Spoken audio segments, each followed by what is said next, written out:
সূরা মাইদা আয়াত নাম্বার 12। এখানে আল্লাহ তাআলা একটা ঘোষণা দিয়েছেন। আমাদের নেতারা যখন বলে কোনো ভয় নাই, আমরা আছি তোমাদের সাথে, তখন মানুষেরা উৎফুল্ল হয় না? উৎফুল্ল হয়, উজ্জীবিত হয়। আল্লাহ এমন কথা বলেছেন, কিছু বৈশিষ্ট্য উল্লেখ শর্ত আরোপ করে তিনি বলেছেন যে অকল আল্লাহ, আল্লাহ বলেছেন ইন্নী, নিশ্চয় আমি মাকুম, তোমাদের সাথে আছি, আমি তোমাদের পক্ষে আছি। লাইন আকামতুমুস সালাতা, যদি তোমরা দৈনন্দিন জীবনে 5 ওয়াক্ত সালাত কায়েম করো, দৈনন্দিন জীবনে 5 ওয়াক্ত সালাত যদি তোমরা আদায় করো, আমি তোমাদের সাথে আছি, তোমাদের পক্ষে আছি। ওয়া আতাইতুমুজ যাকাতা, তোমাদের মধ্যে যাদেরকে আমি বিত্তবান করব, সমৃদ্ধশালী করব, অর্থ দ্বারা প্রাচুর্য দ্বারা উন্নীত করব, তারা যদি যাকাত দাও, আমি তোমাদের সাথে আছি, আমি তোমাদের পক্ষে আছি। ওয়া আমানতুম বিরুসুলি, আর আমার রসুলের প্রতি যদি তোমরা সত্যিকারের ঈমান নিয়ে আসতে পারো। ওয়া আযযারতুমুহুম, এবং আমার রসুলকে যদি তোমরা সহযোগিতা করো। ক্বালা সুবহানাহু ওয়া তাআলা ইয়া আইয়ুহাল্লাযীনা আমানু ইযা তানাজাইতুম ফালা তাতানাজাউ বিল ইসমি ওয়াল উদওয়ান ওয়া মা'সিয়াতির রাসূল ওয়া তানাজাউ বিল বিররি ওয়াত তাকওয়া ওয়াত্তাকুল্লাহাল্লাযী ইলাইহি তুহশারুন। ওয়া ক্বালা সুবহানাহু ওয়া তাআলা লা খায়রা ফি কাসীরিন মিন নাজওয়াহুম। ক্বালা নবী সাল্লাল্লাহু আলাইহি ওয়াসাল্লাম লা ইউমিনু আহাদুকুম হাত্তা ইয়াকুনা হাওয়াহু তাবিয়ান লিমা জিতু বিহি। ওয়া ক্বালা নবী সাল্লাল্লাহু আলাইহি ওয়াসাল্লাম লা ইউমিনু আহাদুকুম হাত্তা আকুনা আহাব্বা ইলাইহি মিন ওয়ালিহি ওয়া ওয়ালাদিহি ওয়ান নাসি আজমাইন। আন আলী ইবনে আবি তালিব রাদিয়াল্লাহু তাআলা আনহু قال كنا مع النبي صلى الله عليه وسلم في بقيع الغرقاد في جنازة، فقال النبي صلى الله عليه وسلم ما منكم إلا قد كتب مقعده من الجنة ومقعده في النار। الحمد لله, সকল প্রশংসা আল্লাহ সুবহানাহু ওয়া তাআলার জন্যে। তিনি সকল প্রশংসার প্রাপ্য, আমরা তার প্রশংসা করে বলি আলহামদুলিল্লাহ। এবং নবী মুহাম্মদ রাসূলুল্লাহ সাল্লাল্লাহু আলাইহি ওয়াসাল্লাম, যিনি আমাদেরকে পথের দিশা দেখাতে পৃথিবীতে এসেছিলেন, তারপরে হেদায়েতের পথের দিশা দেখাবে এমন আর কেউ পৃথিবীতে আসবে না। আমরা তার শানে অসংখ্যবার দরুদ ও সালাম পেশ করে আবারও বলি আল্লাহুম্মা সাল্লি আলাইহি আল্লাহুম্মা বারিক আলাইহি। অতঃপর সম্মানিত সভাপতি সাহেব এবং আজকের এই ইসলামী জলসার আয়োজক, সঞ্চালক এবং আগত আমন্ত্রিত অতিথিবৃন্দ, সুধীজন ও আমার দিন দরদি ভাই ও বোনেরা, আমি আপনাদের সামনে সময় কতটুকু পেয়েছি আমি নিজেও জানি না। তারপরেও আপনারা আমাকে সহযোগিতা করলে, আল্লাহ আমাকে তৌফিক দিলে, স্বল্প সময়ের পরিসরে কিছু কল্যাণের কথা বলার তৌফিক পাবো ইনশাআল্লাহ। ওমা তাওফীকি ইল্লা বিল্লাহ। সূরা মুজাদিলা আয়াত নাম্বার 9, আল্লাহ সুবহানাহু ওয়া তাআলা বলছেন ইয়া আইয়ুহাল্লাযীনা আমানু, ওহে ঈমানদারগণ। ঈমানদার বললে তো আর তার দ্বারা মন্দ কিছু হবে, মন্দ কিছু আশা, এটা আমরা কামনা করতে পারি না তো। কিন্তু আল্লাহ যেহেতু আমাদের মনের খবর জানেন, ঈমানদার বলে অন্য একটা কথা তুলে ধরেছেন। ইয়া আইয়ুহাল্লাযীনা আমানু, ওহে ঈমানদারগণ, ইযা তানাজাইতুম, যখন তোমরা পরস্পরে একান্তে বসে কোনো বিষয়ে পরামর্শ করবে, আলোচনা করবে, গোপন পরামর্শ হবে, ফালা তাতানাজাউ বিল ইসমি ওয়াল উদওয়ান ওয়া মাসিয়াতির রাসূল, খবরদার তোমরা পাপ কাজের পরামর্শ করবে না, সীমালঙ্ঘন কাজের পরামর্শ করবে না, এবং আল্লাহ ও তার রাসূলের নাফরমানি হবে এমন কাজের পরামর্শ তোমরা করবে না। ওয়া তানাজাউ বিল বিররি ওয়াত তাকওয়া, তোমরা নেকির কাজের পরামর্শ করবে এবং তাকওয়ার কাজের পরামর্শ করবে। ওয়াত্তাকুল্লাহ আল্লাযী ইলাইহি তুহশারুন, তোমরা ওই মহান আল্লাহকে ভয় করো যার দিকে তোমাদের সবাইকে ফিরে যেতে হবে।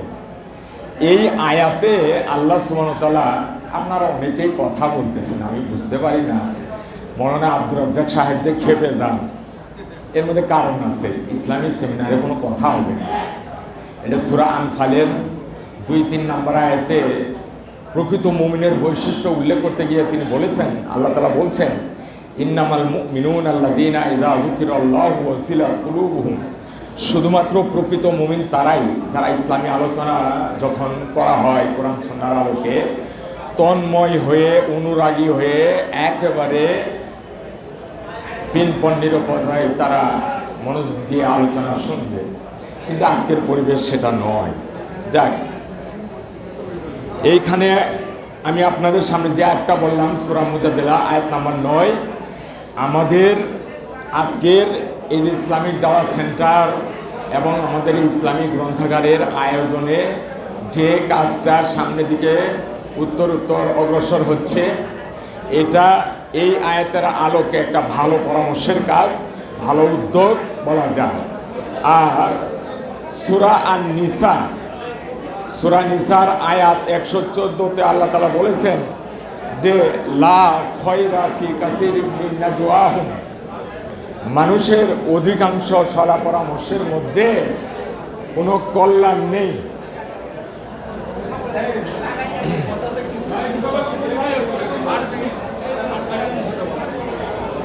এই ফ্যান দুটো অফ করে দেন। সময় এখনো আছে, বহু সময় আছে।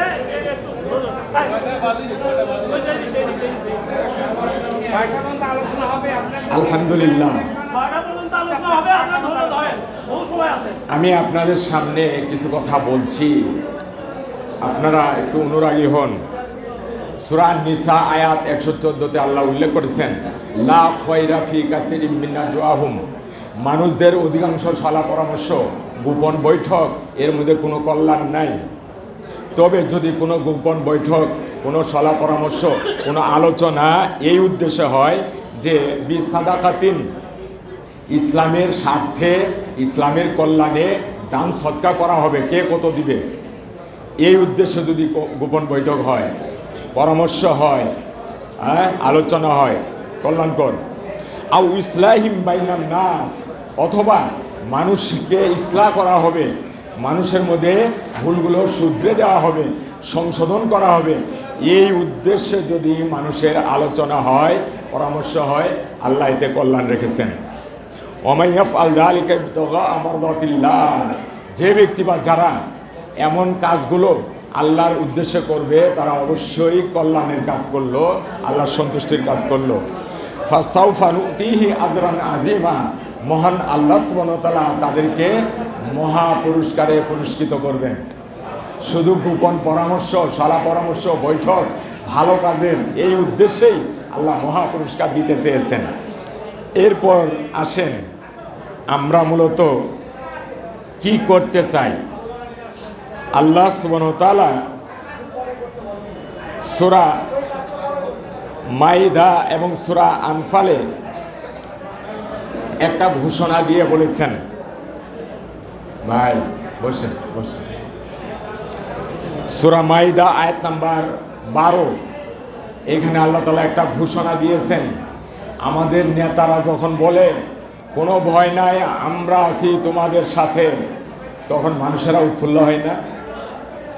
উৎফুল্ল হয়, উজ্জীবিত হয়।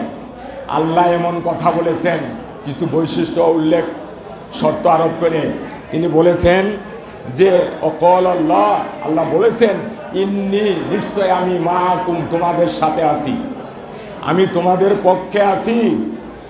লাইন আকামতুমুস সালাতা, যদি তোমরা দৈনন্দিন জীবনে 5 ওয়াক্ত সালাত কায়েম করো, দৈনন্দিন জীবনে 5 ওয়াক্ত সালাত যদি তোমরা আদায় করো, আমি তোমাদের সাথে আছি, তোমাদের পক্ষে আছি।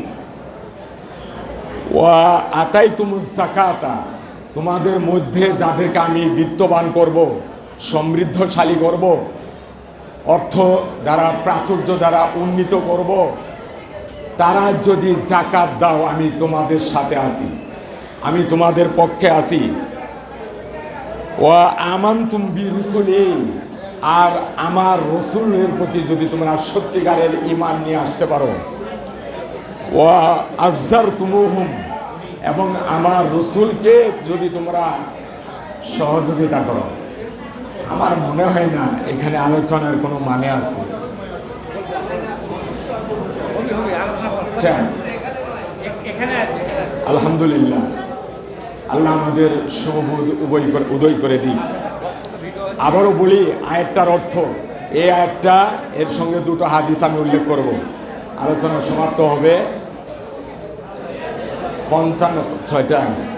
6টাতে শেষ। আচ্ছা, 6টাতে শেষ করব। দেখেন আল্লাহ কি বলেছেন, ইন্নী মাআকুম, আমি তোমাদের পক্ষে আছি, তোমাদের সাথে আছি। লাইন আকামতুমুস সালাতা, যদি তোমরা 5 ওয়াক্ত সালাত আদায় করো। ওয়া আতাইতুমুজ যাকাতা, এবং তোমাদের বিত্তবানরা যদি যাকাত আদায় করো। ওয়া আমানতুম বিরুসুলি, এবং আমার রসুলের প্রতি যদি তোমরা বিশ্বাস স্থাপন করো। ওয়া আযযারতুমুহুম, এবং আমার রসুলকে যদি তোমরা সহযোগিতা করো। এক্ষেত্রে আয়াতে আল্লাহ তাআলা বলছেন যে আমার রসুলের প্রতি যদি তোমরা ঈমান নিয়ে আসো। রসুলের প্রতি ঈমান নিয়ে আসার ক্ষেত্রে আল্লাহর নবী সাল্লাল্লাহু আলাইহি সাল্লাম একটা হাদিস স্পষ্ট করে বলেছেন, তা হলো লা ইউমিনু আহাদুকুম, তোমাদের কেউই প্রকৃত ঈমান নিয়ে আসতে পারবে না, প্রকৃত ঈমানদার হতে পারবে না, হাত্তা আকুনা আহাব্বা ইলাইহি মিন ওয়ালিহি ওয়া ওয়ালাদিহি ওয়ান নাসি আজমাইন, যতক্ষণ পর্যন্ত না আমি তার কাছে প্রিয় হয়ে যাব, তার নিজের জীবনের চাইতে, তার পরিবারের চাইতে, তার সন্তানাদির চাইতে, এমনকি সমগ্র বিশ্ব মানুষের চাইতে আমি যতক্ষণ তার কাছে প্রিয় না হয়ে যাব, ততক্ষণ তারা ঈমানদার হতে পারবে না। এরকমই আরও একটা হাদিস তিনি বলেছেন, লা ইউমিনু আহাদুকুম, তোমাদের কেউই সত্যিকারের ঈমানদার হতে পারবে না, হাত্তা ইয়াকুনা হাওয়াহু, যতক্ষণ না তার প্রবৃত্তিকে তাবান, তাবে করে দিবে, অনুগামী করে দিবে, লিমা জিতু বিহি, যা আমি নিয়ে এসেছি, এই কোরআনের অনুগামী করে না দেওয়া পর্যন্ত তোমাদের কেউ সত্যিকারের মুমিন হতে পারবে না।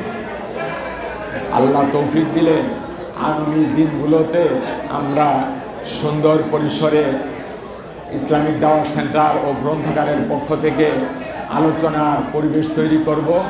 কমিউনিটি সেন্টারে হতে পারে। আমি এই পরিবেশে আলোচনা, এটা আমি অনর্থক মনে করতেছি, এবং একটা কোরআন সুন্নাহর খিলাফ। সূরা আন-নূর আয়াত 62-63 নম্বর আয়াতের খিলাফ আজকের এই আলোচনা। কেননা এই আলোচনা সেই আলোচনা মতো হচ্ছে না, এখানে এখন উদ্দেশ্য যেটা সেটাই হোক। আল্লাহ আমাদের কবুল করেন। আল্লাহ আমাদেরকে আবারও সামনের দিনগুলোতে সুন্দর পরিবেশে, সুন্দর সময়ে, সুন্দরভাবে আলোচনা করার এবং আলোচনা শোনার তৌফিক দান করুক। সেই সাথে এই ইসলামিক দাওয়াত সেন্টার এবং গ্রন্থাগারকে উত্তরোত্তর সামনে এই জাতীয় কাজে গতিশীল করুক, বেগবান করুক। আল্লাহ আমাদের সকলকে তৌফিক দান করুক। আল্লাহ আমাদের গুনাহগাতা ভুল ত্রুটিগুলো মাফ করুক। এ বলে আমি আমার আলোচনা ইতি টানছি। আসসালামু আলাইকুম ওয়া রাহমাতুল্লাহি ওয়া বারাকাতুহু।